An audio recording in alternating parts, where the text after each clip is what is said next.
बहुत समय पहले की बात है। एक जंगल में बहुत सारे जानवर रहते थे। जंगल के बीच में एक बहुत बड़ा तालाब था जहाँ से जानवर पानी पीते थे। इस तालाब के किनारे पर एक पपीते का बहुत ऊंचा पेड़ था। उस पर बहुत बड़े बड़े पपीते लगते थे। एक बार कुछ खरगोश पानी पीकर तालाब के किनारे पर खेल रहे थे। एक पका हुआ बड़ा सा पपीता टूटकर पानी में गिर गया, जिससे बहुत जोर की आवाज आई। गदम करके गदम की आवाज सुनकर खरगोश डर गए और भाग निकले।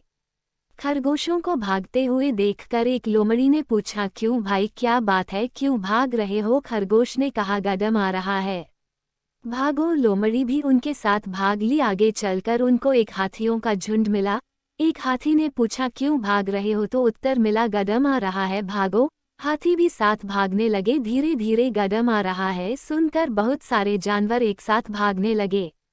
ये जानवरों का झुंड जब बब्बर शेर की मांद के पास से दौड़ रहा था तो शेर ने पूछा, क्यों भाग रहे हो? उत्तर मिला, गदम आ रहा है, भागो। जैसे ही एक शेर भागने को तैयार हो रहा था तो दूसरे शेर ने कहा, तुम क्यों भाग रहे हो? तुम तो जंगल के राजा हो, तुम्हारे पास शक्तिशाली पंजे हैं, तुम जिसे चाहो अपने पंजों से चीर सकते हो। भागने से पहले सच्चाई तो जान लें।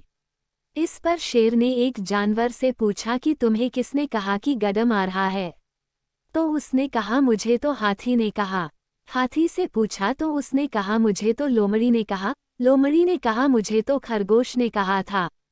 जब खरगोश से पूछा तो उसने कहा, हम जहाँ पर खेल रहे थे वहाँ पर गदम की आवाज आई थी, जिसको सुनकर हम भागे थे। शेर ने कहा, मुझे उस स्थान पर ले चलो। सभी उस स्थान की ओर चल पड़े। जैसे ही सभी जानवर तालाब के किनारे पर पहुंचे, एक बड़ा सारा पपीता टूटकर पानी में गिर गया और बहुत जोर से गदम की आवाज आई। शेर ने कहा, ये तो पानी की आवाज है जो पपीते के गिरने से हुई। खरगोश ने कहा, हम तो यही आवाज सुनकर कर ही डर के मारे भागे थे।